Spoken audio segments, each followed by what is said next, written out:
Hey guys, welcome back to another episode of Pretty Lonesome.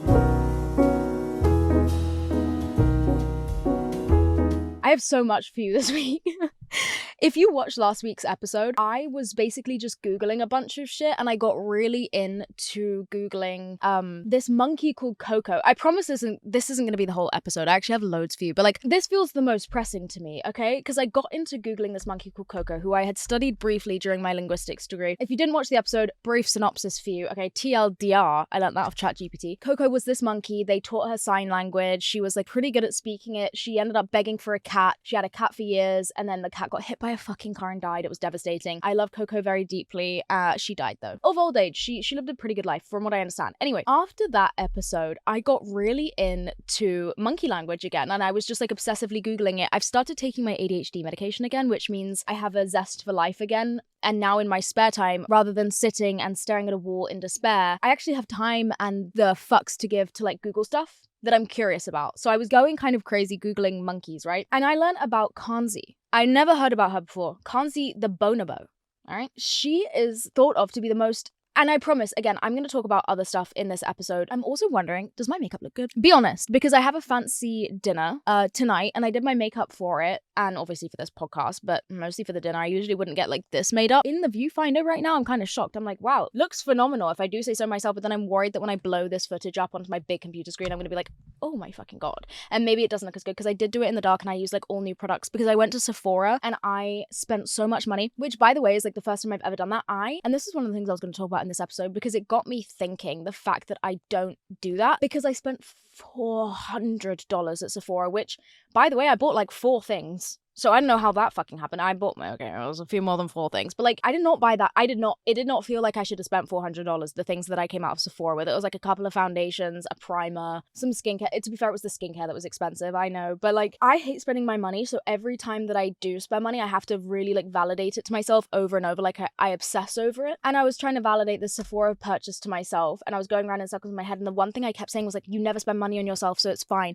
And then that made me kind of sad, because I was like, I actually don't ever spend money on myself. Like, I don't buy myself like fancy things. I don't ever buy makeup. My thinking is, until everyone in my family is safe for life, I should not ever buy myself anything nice. And I honestly, like, I don't even think that's a guilt complex that needs to be diminished. Like, I think that's actually fucking valid. But I was like tweaking over $400 at Sephora, and then I had to convince myself it's a Christmas present to myself. And also, I'm only going to be young and hot for so long, and I should splash out on some foundation and moisturizer while I'm here. You know what I mean? Anyway, in my research, in my fucking Adderall fueled research, I came across Kanzi the bonobo, and I didn't know that Kanzi the bonobo ever existed. I don't know how she got past me, or he got past me in my linguistics degree, but he did, and I have to tell you about him. And I promise I won't yap about this for too long if you don't care, but I promise I'm going to make it interesting. Please just give me a sec. If you think about clicking off the podcast, don't you fucking dare. Kanzi the bonobo is perhaps the most advanced example of primate communication in captivity.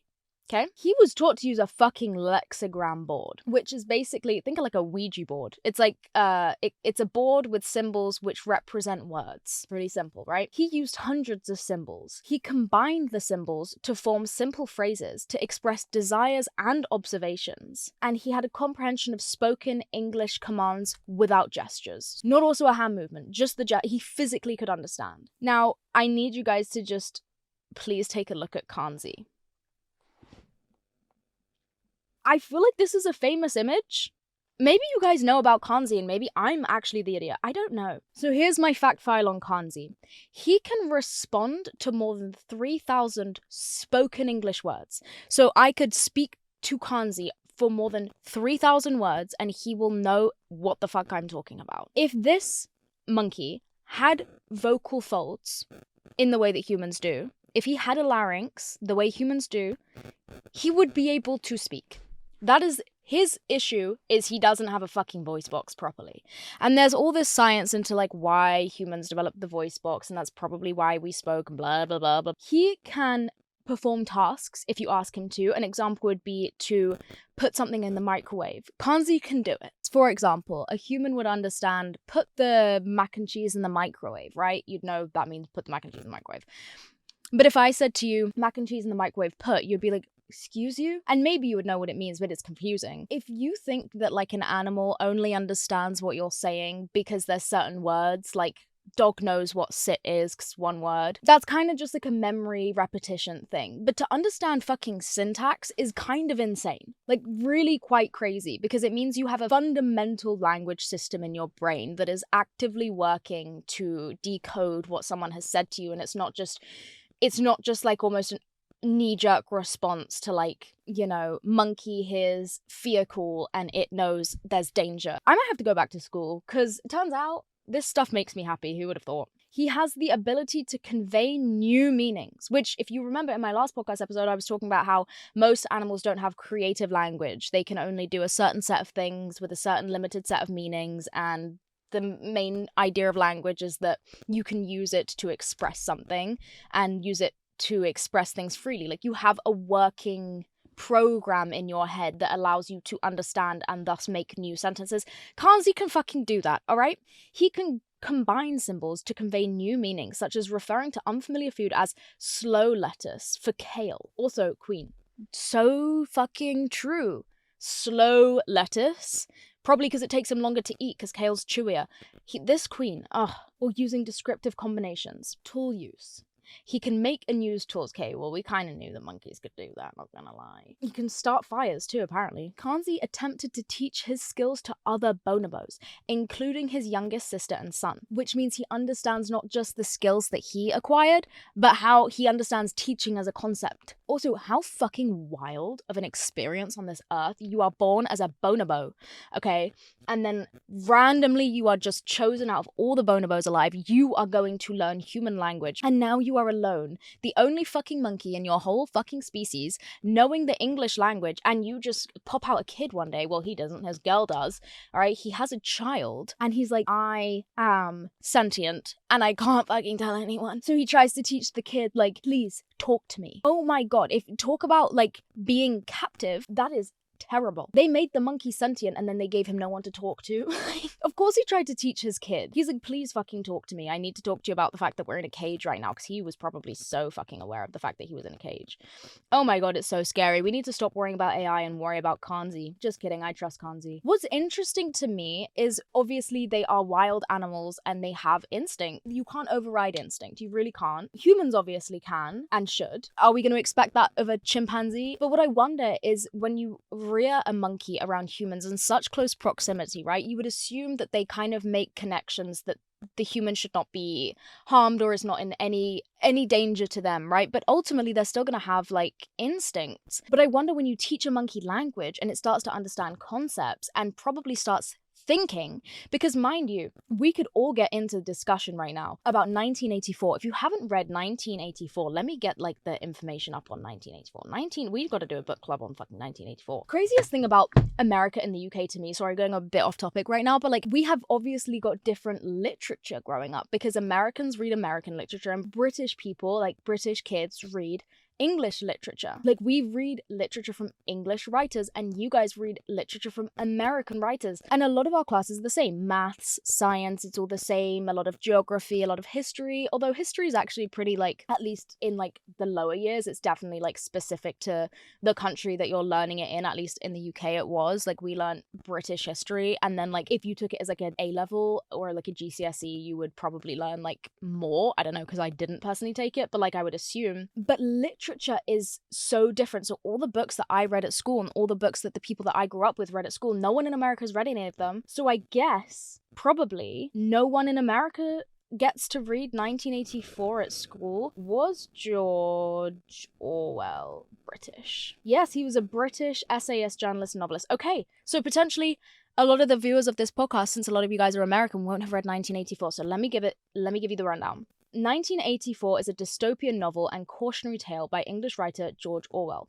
It was published on the 8th of June 1949 So it's written about the future, right? It centers on the consequences of totalitarianism, mass surveillance, and repressive regimentation of people and behaviors within society. He was a staunch believer in democratic socialism and a member of the anti-Stalinist left. More broadly, the novel examines the role of truth and facts within societies and the ways in which they can be manipulated. If you didn't read this book, one of the things that I personally found the most interesting about it was they had this concept of newspeak.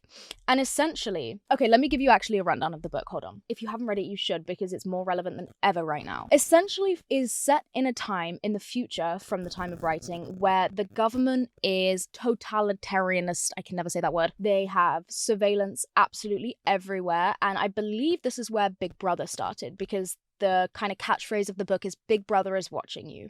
No one really knows who Big Brother is. A dictatorial leader supported by an intense cult of personality manufactured by the party's thought police. So essentially, it's a world where the government completely controls everyone, and they do this through mass surveillance. So you are always watched. You're watched in your house, through the television. There's cameras in the walls, and everyone has to work for the government in order to keep people complacent, essentially, and get them to obey them. They can't trust anyone. And if you even speak to your neighbor and sort of disagree with the essentially just regime, you can't even say to your neighbor, for example, like, don't you think this is all a bit crazy? Don't you not like that the government is watching you? Because they will turn you in, and it's a fear-based culture based on mass surveillance. One of the ways in which they control people's minds is they essentially create this thing called newspeak, and they remove concepts from the language. Newspeak follows most rules of the English grammar, yet is a language characterized by a continually diminishing vocabulary. Complete thoughts are reduced to simple terms of simplistic meaning. Let me get you some vocabulary words. One basic example I could give you is ungood instead of bad. It was interesting because I remember at university we did this little study, and it was on, I can't remember where this language was from, but it was from a language where they had more words for different colors. And the people who spoke this language had the ability to notice differences in colors that people from, for example, the UK who spoke English as their first language primarily could not see. Like, they could not fucking comprehend that those were two different blues, and they couldn't consistently pick out a difference between the colors.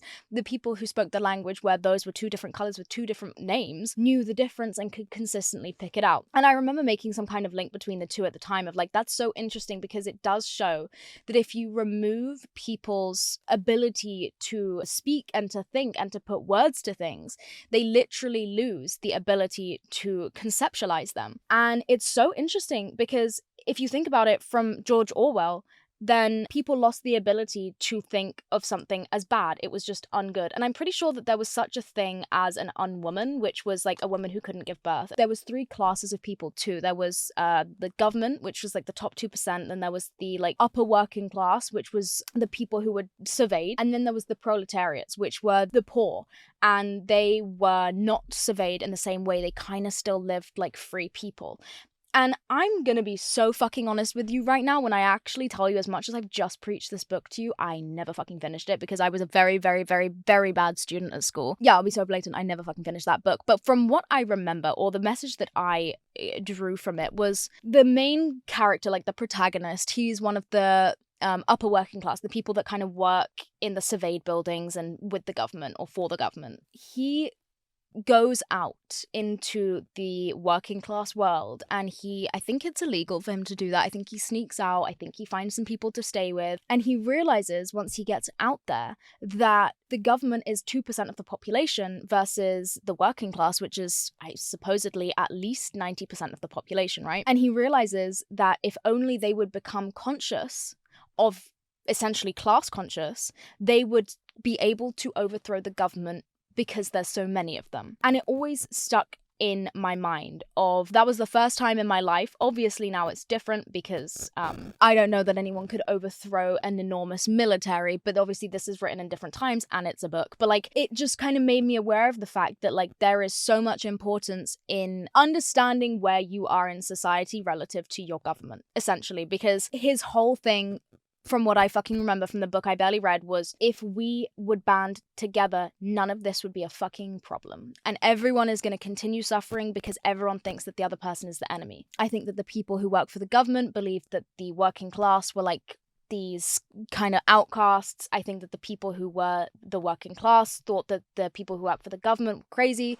It was like a whole thing. You should read the book. So should I, apparently. That ties back to Kanzi the bonobo, because like in humans, when you're not given the words to conceptualize something, sometimes the brain physically can't. And that's why speech is really important and very powerful. And that's why, like I was talking about with fucking Amanda Montell on my guest episode a couple weeks back, was she was talking about the language use of cult leaders and how it's so powerful. It almost is weird that it sounds juvenile of like, oh yeah, language is so important. When you really think about it, your entire fucking brain works off of the vocabulary that you are given, and it can be really hard to come up with words for concepts that aren't common. Like I don't know if that's like a unique experience for me. I find life a lot easier when there is a succinct word that I can put to a feeling. In the Amanda Montell episode, I learn about the ends justify the means, and she was basically saying that sometimes when people are creating something that turns into something quite cultish, they will overstep their own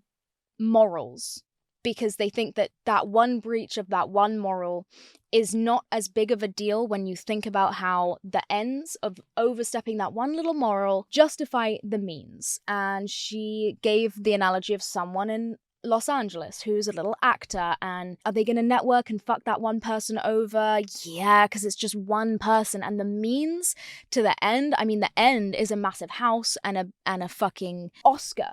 So of course, fucking one person over to get ahead and to get that networking link that you needed, it's not such a big deal when the means are so small and the ends are so great. Okay, I can just fuck one person over a little bit, or I can just kind of be this person that I don't love right now. I don't love this version of myself. I don't fully agree with it, because the end goal is so much bigger.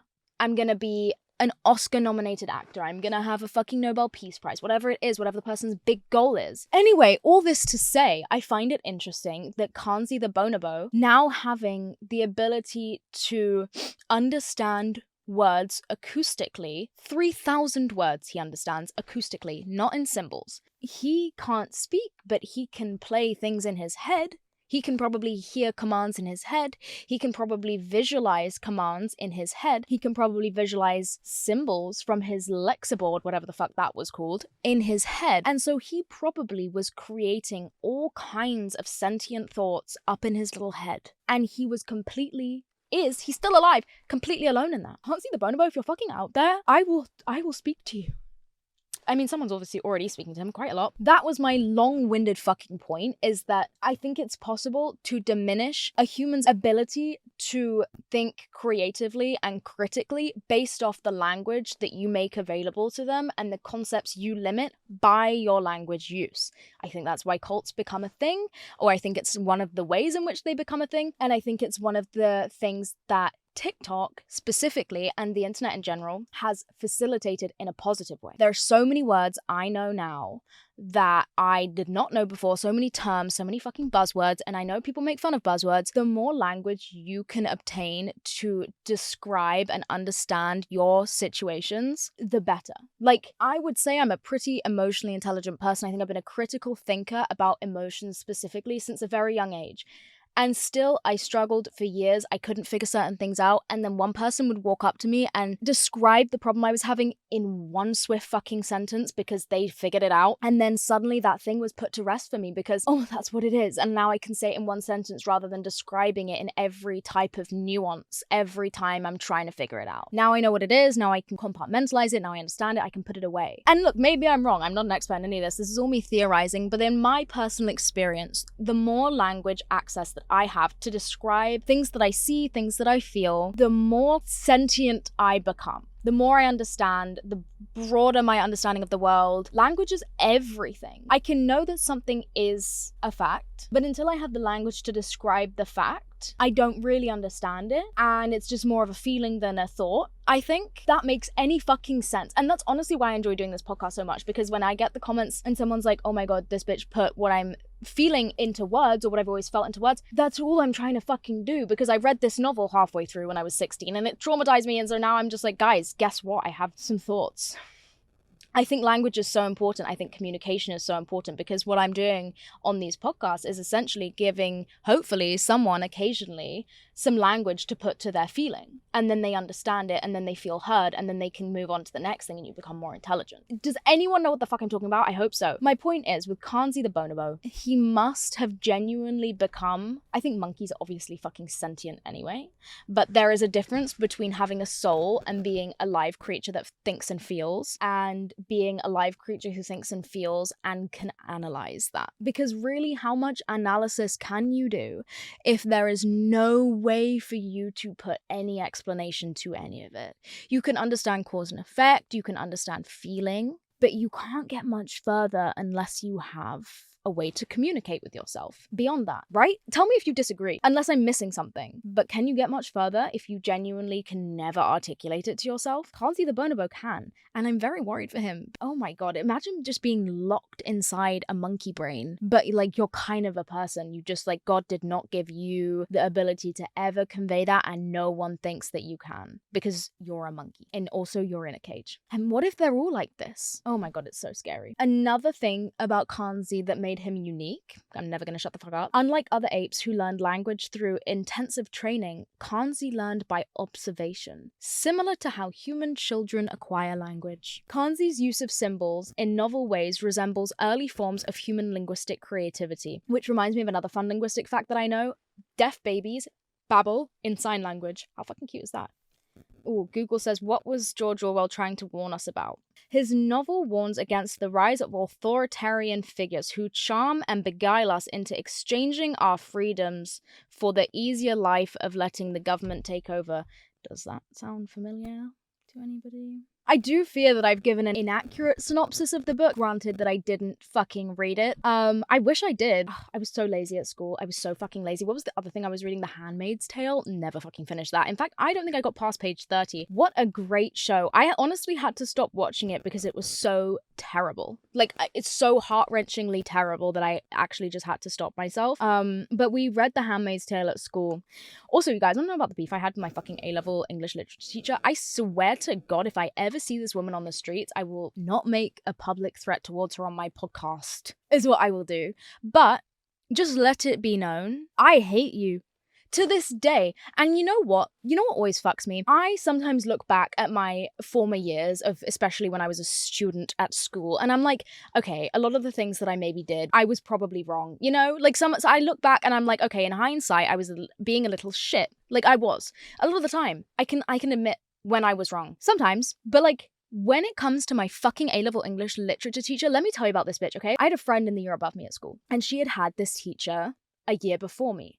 And I remember going into my first year of A-levels. For Americans, A-levels is junior year of school. We just do this weird thing in the UK. We call them A-levels, but you're basically still at high school. And it's just like a different set of exams. Doesn't matter. Anyways, you go into like new classes for your A-levels. I think it's just like AP. So essentially AP literature, I think. Fuck knows. So my friend was like, oh my God, if you get this teacher, I'm going to be so jealous of you. Like, she's the best. She's become like a second mum to me. Like, I'm going to be so jealous if you get her. And so I was so fucking excited because lo and behold, I had the teacher, and I was like, oh my God, like down for a motherly, sexy, young, kind of young anyways, English literature teacher. Like that is every queer young girl's dream. So I was very excited. Pull up on the first day of school, and I immediately was like, I don't know, I think that maybe you misjudged this teacher. She seems like a fucking bitch to me. I knew from the get-go, because you know when a teacher only addresses certain girls in the classroom? She was doing that. She may as well have been a PE teacher.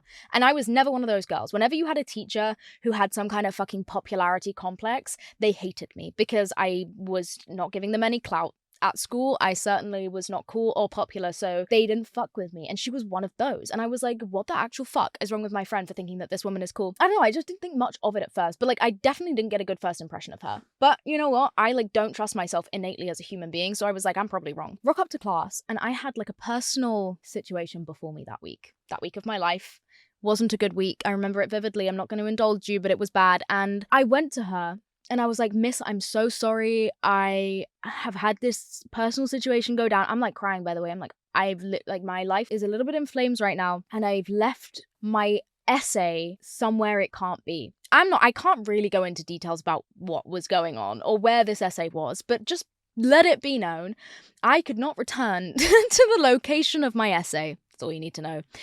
And it was a handwritten one because I didn't have a laptop, which is actually crazy to think about. I don't know why the fuck I didn't have a laptop. I ended up getting one, but like at this point in my life, no laptop. So I was like, I literally can't go get my essay. And my school was not one of those schools to like give you iPads or give you laptops. So I literally just had nothing. I had paper.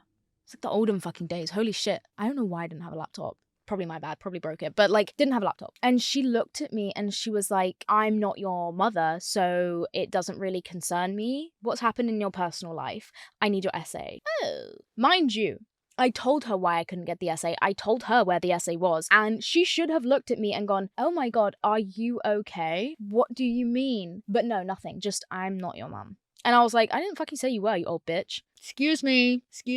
That was rude. Long story short, that started a 2-year feud between me and this wench woman, okay? It got to the point where I was failing her class because I never wanted to go, because me and her just like from that point on, I remember the next time I handed an essay to her, she crossed out like 3 lines of my essay, and rather than writing any feedback, she wrote the words irrelevant. And I was like, I beg your fucking pardon. I thought your whole job was to teach me, but now all I know is it's irrelevant. Nothing like what would be relevant, not any suggestions, not come see me, not like maybe Google this, just irrelevant. And I was like, fuck? Like, what is actually fucking wrong with you? So that pissed me off. And then it just got worse and worse and worse and worse. And then one day I asked her to meet with me after class, and I was like, I need you to go through this essay with me. Like, can I come and see you after class? She had like office hours. She said, yeah, I could go see her after class. So the school day comes to an end, right? And my class ran like maybe 2 minutes over, and then I had to walk across the school to get to her classroom. So I rock up maybe 5 to 10 minutes after the bell rings. Not like offensively late, just like an understandable amount late. I don't know, it's not even my fucking problem. My class didn't end on time. I rock up. She looks me dead in my face and says, I'm gonna be honest, Madeline, I despise you for wasting my time. She used the word despise. At this point, I was so done with this fucking bitch that I literally turned around. I stared at her. I turned around. I walked out the classroom, and because I'm actually a pussy, I bawled my eyes out. And I walked out of English block. And like, this is so fucking funny. If anyone listens that went to my secondary school, she doesn't work there anymore. So this is all safe for me to say. I know for a fact that she actually got let go of, which is hilarious to me. But like, she doesn't work there anymore, so this is safe. But like, I walked out of English block, right? And now I'm just actually addressing the people who go to my fucking secondary school. I walked out of English block and I was going back to the sixth form center, and then there was a teacher coming towards me and my best friend going the opposite way. I ran up to my best friend and I literally sobbed into her arms. Unfortunately, the teacher was walking past, right? And he was like, girls, what's going on? And I was like, I'm getting so into this story, I apologize, as if it wasn't like 5 fucking years ago. I turned to him and I was like, I'm sorry, like, I just had this really bad meeting, like, sobbing, like, baby sobbing. And he was like, okay, well, I need to know what happened. And now I'm fucked, because now I'm gonna snitch on my teacher. I think I told him, like, a little bit of what had happened. And I was not trying to get anyone in trouble. Like, I was not trying to get her in trouble. I was just bawling my eyes out, and he asked me what was wrong. So I fucking told him. Okay, is that a crime? No. Anyway, he ends up sending out an angry email to my head of year and my head of English, and then that trickled all the way down the chain, and someone CC'd in my teacher, my English teacher, the one that said she despised me. She wrote back, mind you, I'm on all the emails at this point. I don't know why. She emailed back, and I remember seeing it, and it was like, I am so deeply offended by the lies that have been spread by this student. I would never in a million years say that I despised a student. Now, this pissed me off. I wasn't even trying to snitch on her. I didn't even want anyone to know that this had happened. I was just genuinely crying, and like was crying to my friend upset, and got caught. And she was like, I can't believe she would spread lies. Bitch, I didn't even fucking tell anyone. Kinda. I was never gonna tell on you. I was just sad. And then they had to call an intervention with my head of year, head of English, pastoral care. That's like the emotional support person, and the teacher in question. And we sat in this room, all of us, and they told me I had to apologize to her for lying about what she had said to me. And I stared all of them in the face, and I was like, I blatantly am not fucking apologizing. Like, I do not care. There's no threat you can get. Like, you can't kick me out of school for this. I'm not apologizing to her. Do you know what the solution was by the end of the meeting? I was no longer going to attend her classes. What kind of solution is that? Why don't you fire her for being a fucking bitch? Actually, I'm not saying sorry. I was like, I have no interest in being here. I have no interest in you apologizing to me or me apologizing to you. I just want you to actually leave me the fuck alone. Sorry, I really am getting passionate about this because it pissed me off. To this day, I'm like, why did she lie? I guess she did get caught red-handed. She kind of had to lie. Like, she can't just be like, yeah, I did say I despised her. And then she had to like double down and be like, yeah, she has to apologize to me. So I kind of get where she's coming from. Actually, she was just trying to save her job, but like, I don't care. I don't care. She should have been like, we don't need an intervention. I don't want her to apologize. Like, I'll forgive her. She could have been like, no, it's okay. It's not that deep to me. Like, I'll forgive her for lying. No, the bitch was like, yeah, let's have a 5-person meeting about this. Get a life. She wore pasta necklaces. That's all I remember about her other than the fact that she was a raging cunt. And it checks out. Why are you wearing fucking pasta on your neck? You freak. Anyway, she was the one that taught me The Handmaid's Tale. And so to this day, I don't know what the fuck happens in The Handmaid's Tale. I watched some of the Netflix series, but like I said, I had to turn it off because it was genuinely destroying me. It was so hard to watch and it was so fucking tense. I can't really watch things with a lot of tension because I end up getting like an upset stomach. And what was the point in any of this? Why did I start talking about my English teacher? Oh, I think I just wanted to air my dirty laundry. For fun, I guess. Hate her. Hate her, hate her, hate her. She was so mean. For what, too?